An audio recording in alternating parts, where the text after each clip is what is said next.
Tim Shaw is an international artist of huge standing. Born in Belfast, living in Cornwall, an artist who does not shy away from the challenges. Using a variety of different media, as a sculptor and an artist, he challenges the very nature of the materials he uses.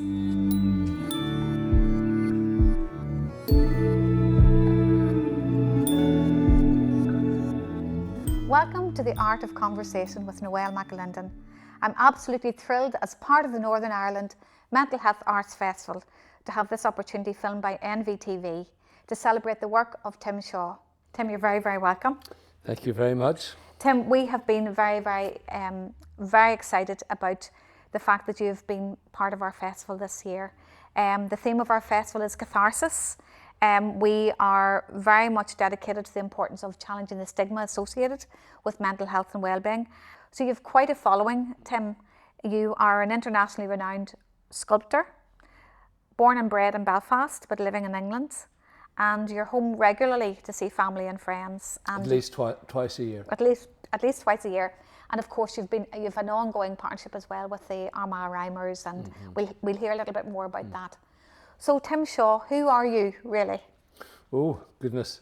When you ask that question, it's always a little confrontational. Well, I'm a sculptor, and I've been making sculpture for quite a long time. I left our college in 1989, and where did you go? I went to do my degree at Falmouth, what was called Falmouth School of Art.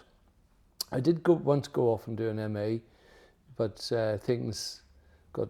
I got taken over in terms of getting on with my own particular work, and one thing led to another. Before you know it, you're looking back 10 years and you're wondering, do you need to do that MA, or do you want to do that? And time is precious. Time is precious, yes. Tell us a little bit about the work that you do and how you've been inspired, or what has inspired you as an artist. Well, every artist will say that they're inspired by life and what happens on a daily basis.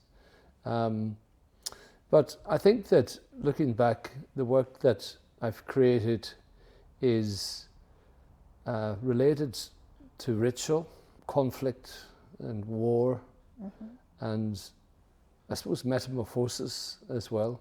Around the beginning of the Iraq War, probably up to that point, my work had been deeply influenced by classical art and mythology, particularly of the Greeks, and influenced by Rodin and his contemporaries, and works of great figurative art as well.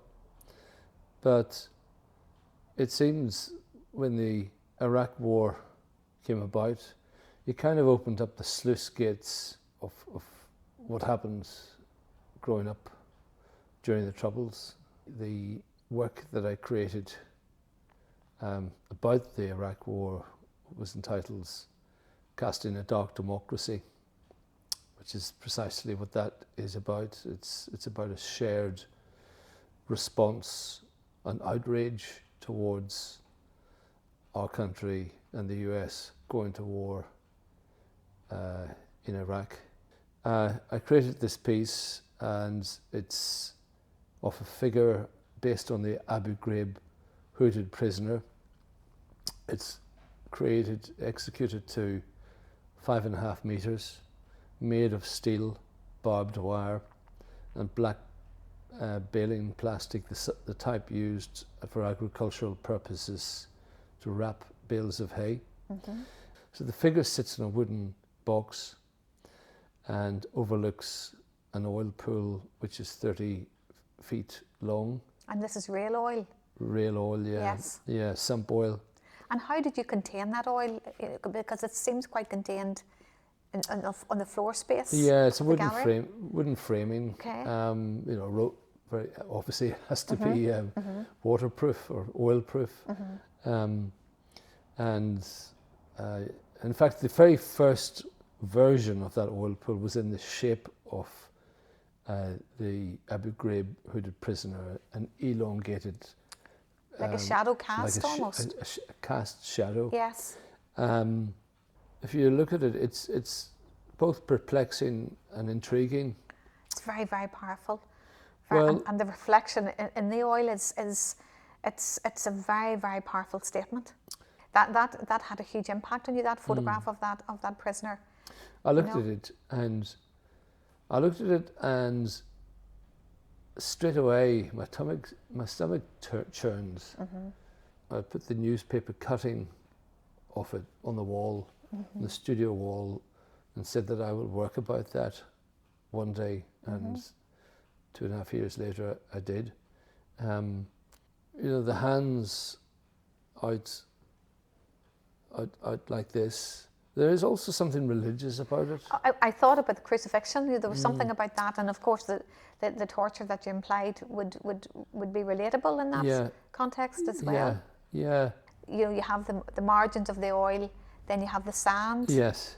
And so that visitors would come into this space, be confronted with this huge monumental, piece of sculpture that was hollow in parts, and almost, as you say, the fragility of that, and then the reflection again on the dark oil, the softness of the sand, and visitors would walk around this, Yeah, the room, it's an immersive, what I would classify as an immersive installation, and in that there's a very particular single light that is aimed on the figure, enough light in the room for people to walk around, to see the figure, and the reflection of the figure in the oil pool. And of course it references war, and really the piece, although shaped by the Iraq War, is very much about all war, a universal comment or a comment on war. And the futility of it. And the futility of it. I mean, you work with so many different materials, and I suppose for any artist, you mentioned that you work intuitively, and that's an example of it, and how you construct and reconstruct them, and the medium and the materials that you use. But to be present enough to see and witness, and then capture that as part of the installation, that shows how attuned you were to the actual the content and the context as well. Yeah. Like a breathing space. Yeah, so that's that piece, and soon after I begun another large work which now stands at the Imperial War Museum North permanently, and it's of a man on fire, called Man on Fire, and that's shaped by several things, but the most important, which triggered it, the making of it, was these very visceral images that came out in 2005 of this soldier diving from his APC Warrior in an inferno, and you see this unfortunate soldier diving, and just these flames coming off his hands and his helmet and his body. He survived.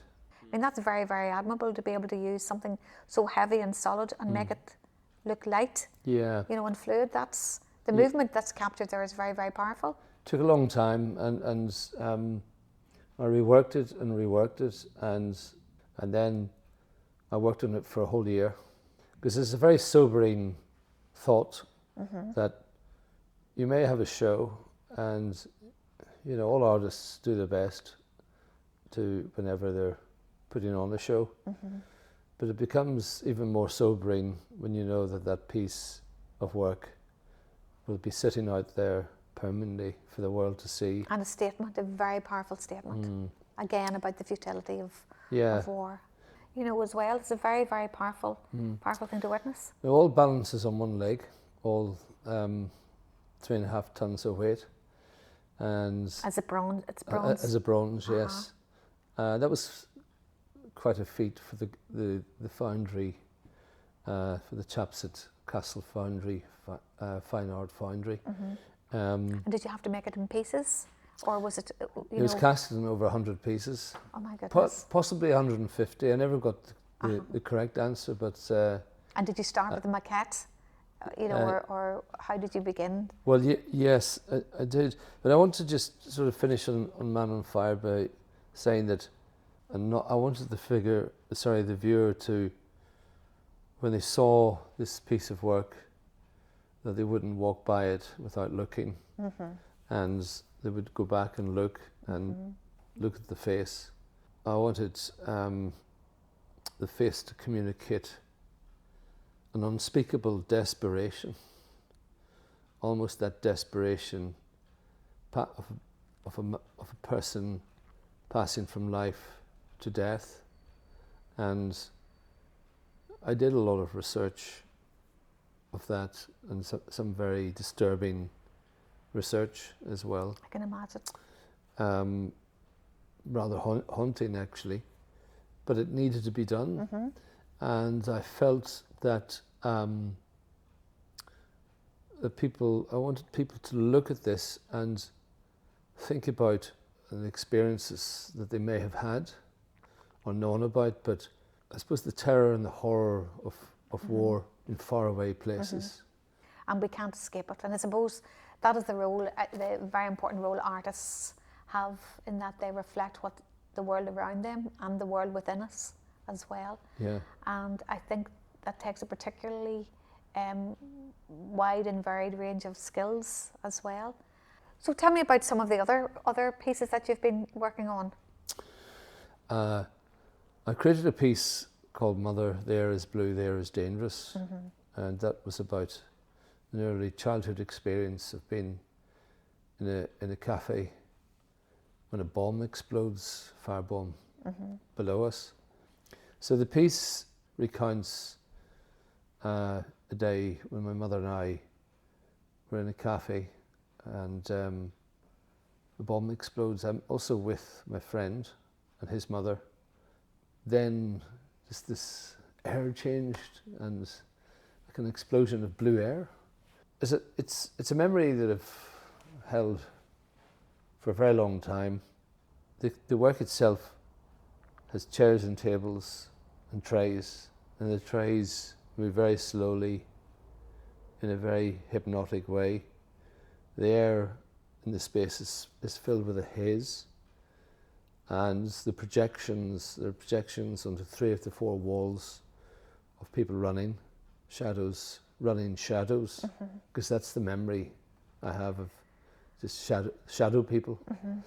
And it's about a couple of things. It's about frozen time or hypnosis, where something has stood still, marking what happened then as a memorial, not a memorial in the sense of a bronze, but a memorial as an installation to Bloody Friday. In fact, this particular event needed to be marked in remembrance of it and those that were injured and died. And also it's reference to a much more universal fact that what happened then happens the world over. And I probably need to go back to look at my notes, but I think in the days leading up to that, there were negotiations that took place in Cheyne Walk, London, between probably government officials and the IRA, and those talks broke down and people left the table. And I suppose the work is a testament to what happens following on from when people leave the table without agreement. It's a very, very powerful piece. Would you describe it as an installation, that piece? Immersive installation. Yes. Yeah. Because I was intrigued in how you got the trays to look as if they were mid-flight. There was something almost otherworldly, very much otherworldly, you know. Quite literally, Yes, otherworldly. yes. Yeah. And as a child and growing up during those times as well, and again being aware of, you know, one's safety and the safety of family members, you know, those were very, very challenging times. And one of the things I know, Tim, that you don't shy away from is telling things how they are, you know, that and make no apologies unashamedly for, you know, what was witnessed and what you've seen and what others have experienced. But the relevance and it seems to me the relatability, particularly in the context that we find ourselves in, the chaotic world that we live in. And again, I'm reminded of, you know, the scale of the work that you create and the themes, you know, that seem to be connected. You know, you've just delivered, you're a member of the Royal Academy, you've just delivered a monumental piece. Yeah, so that's just called Mummer. It has a history, and the history starts way back in 1993, and I go to buy the paper, and on the front cover, it could have been the Times or Guardian, one or the other.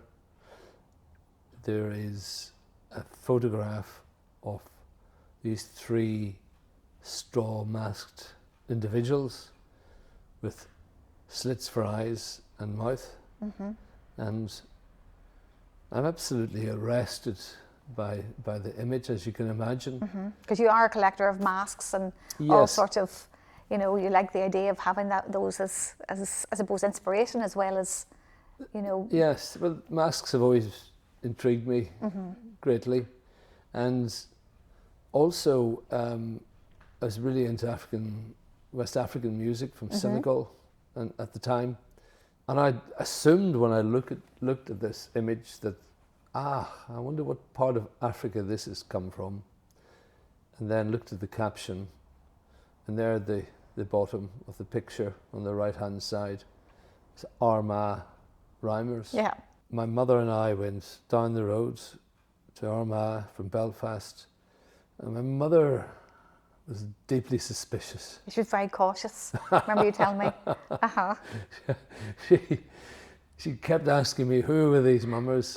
And I said, well, I can't really tell you because I don't really know. And I think it really got her Presbyterian heckles up.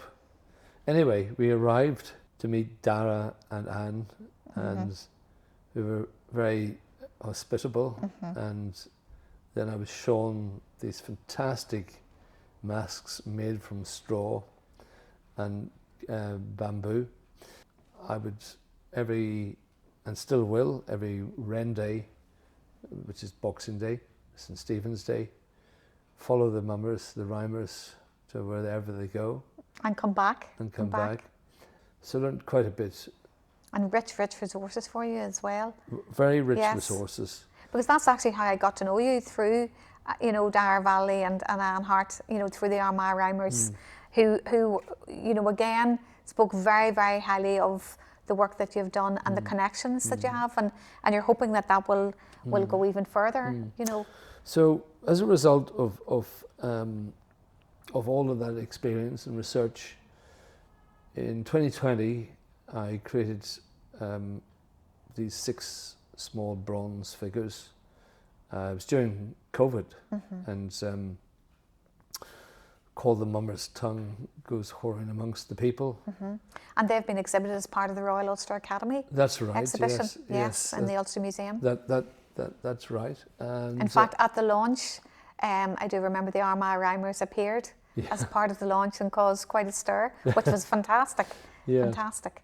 I've created a large wooden carving about 12 foot tall, which has gone into the Royal Academy and will open. And it's totally wood. You mentioned that you've never carved before. I've never carved before, and so this was the first time.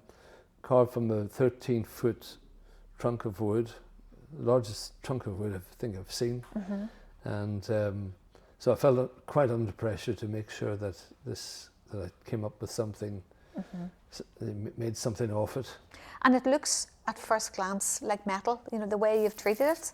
It does look, I mean, it is solid without a doubt, but the way that you've treated the wood, it does look, you know, looks like something that is bronze. And I know that is your ambition to create more of these. Yeah. So the ambition is, and that is to create up to 10 of these figures, large scale, and to put them close to the A1 or in that area in South Armagh along the border. So tell me a little bit about the piece of sculpture that you did in relation to lifting the curse.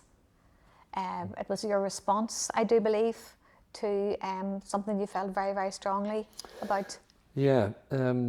Again, this is another story that starts with a trip to the newsagent to buy the newspaper. And in there, and that was actually during the time that I was creating these small mummer figures. And there was an article in there, and it was in the Times, that about the artist Gilbert and George, the artist duo Gilbert and George, who I'm a fan of. I love their work. Opened the paper, I saw a line which said, "We curse the Royal Academy and all of its members," which I was struck by. And Gilbert and George were elected to the Royal Academy. In fact, we changed the rules for the first time, to elect an artist duo. And they were elected and had resigned. I think it was to do with that they felt that they had been lured to the doors of the Royal Academy with the promise of a solo show that didn't transpire. And that didn't sit in their favour. And they handed the medals back and wrote a letter of resignation to the Academy and signed it at the bottom, "We curse the Royal Academy and all of its members." At first, when I read it, I was amused. And then, after a few days of thinking about it, I thought, I don't like that. I think the word curse means a different word in this country to what it may mean in England. At the next General Assembly, I brought it up and said, we were all in Zoom meeting. We had a Zoom meeting instead of an actual meeting because we were still in COVID lockdown times. And I said at the very end, "What are you all going to do about the curse then?" And everybody looked up, confused and perplexed. And I said, "Don't you read the papers? You've all been cursed by Gilbert and George." And there was a moment of pause. And then I think either the president or the CEO said, "We think you might be best suited to deal with this, Tim." And slightly amused. And I said I would deal with it. So you agreed to take up the challenge? I agreed to take up the challenge and went off. The next summer show was entitled Reclaiming Magic, which seemed to fit into what I was doing, what I was intending to do. And I decided I would create this mummer figure. The mummer figures are about, there's a positive message there about clearing the way for betterment. And clearing the space. Clearing the the space. Yes. And so I created this figure based on a mummer out of wood. And as I was making it, I thought, I'm playing here. I need to really do the stuff, whatever that was. I got in touch with a shamanic practitioner and worked with a person who was educated in white witchcraft. And between the two of them, I needed to do certain things, break glass, bend nails, use copper wire, and a focusing was done between the old and the new moon to give the work potency before it went on its way to the Royal Academy. It arrived there. I told everybody to be careful with it and that it wasn't art. It wasn't an artwork, it was doing a job, as precisely lifting the curse. I think they all smiled and thought I was a bit crazy. I'm sure. And so there it stood for months, and I actually started to burn it because I thought it needed to be purified in some way. And cleansed. Before going on show. And then it was surrounded with by a 5 meter wide diameter ring of wood, bits of wood. And was this in your own land, or was this where was this? Yeah, this is down in Cornwall. So it wintered out in Cornwall, where it was ceremoniously burnt, and we had a Pilar man, is a man of knowing, who carried out these incantations and the ceremony, walking around, sprinkling water. Then I delivered the fire, and up it went in flames, and a song was sung about people who flee war during the Armenian conflict. A new figure was recreated from the burnt wood, along with a video film of the burning and an image. And then after the show, the work was brought back, and I thought, well, this is it. That's the end. This is the end. Oh, so you thought? It could be, the work can now be put to bed, consigned to history. And a couple of months passed, and I had a call from a former dealer and gallery director. Kept mentioning this famous person that I should know, and I kept saying, I don't know who this is. And then she said, well, he'll call you tomorrow, and you can get on with it. So next day came, I was working in the studio with noisy machinery. A message was left on the phone, and it's Peter here, can you give me a call? And that was Peter Gabriel? And I called back, and that was Peter Gabriel. And so the long and the short of it is that one of the images was selected and is used as the cover image for a song called The Court. A couple of months later, I was invited up to the studios in London to talk about some ideas that could relate to doing some display, so that when that song is performed, this image comes up on the screen. And somebody piped up and said, what about that film then? Did you have it? I said, oh yeah, I do have it, yes. You must have seen a snippet of it. And just as the film came on, the music was cued and played, and we all stood there and looked. Never could have imagined what was to happen, that two works of art, Peter's song The Court and my own, made for different purposes, come together and they work. And a powerful collaboration. And I think too it's about artists supporting artists and recognising the talent as well. Tim, it's just lovely to speak to you. The opportunity for us to have you as part of our Northern Ireland Mental Health Arts Festival this year is particularly potent because of our theme, catharsis. We are hoping to continue the collaboration and the opportunities with the Armagh Rhymers in the future, and look forward to you coming back and exploring even further the conversations and the inspiration for your work.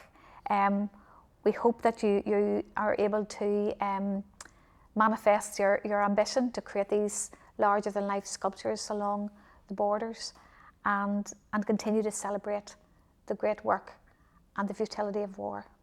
Thank you. Thank you very much.